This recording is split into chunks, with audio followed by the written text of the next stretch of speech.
سلام عشقای داداش. آقا تک به 4 زدم. اگه خوشت اومد خوشحال میشم ساب لایک کنی.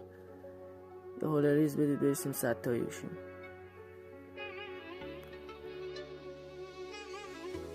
آشیونم خود توی جنگ تموم پر غم شد شبا خرابترم از سرپل زها منم آخر زرد خزون نادون بیمون دل نگرون یه بار جفون بودیم نچسبیدونم آشیونم خود Remix by Alone. Remix by DJ Sam. عشق نفرت می شد و تنم زیره نگاه زرد سایه های متهم هم مردنی ترین هجای شعر من بود قاتل همسایه های متهم این بیرون سایه ها کشیده ترن بابا من که فقط مخاطب این نمایشم دیوار پشتم انقدری بدون سایه است که شک می کنم حتی به حضور بودنم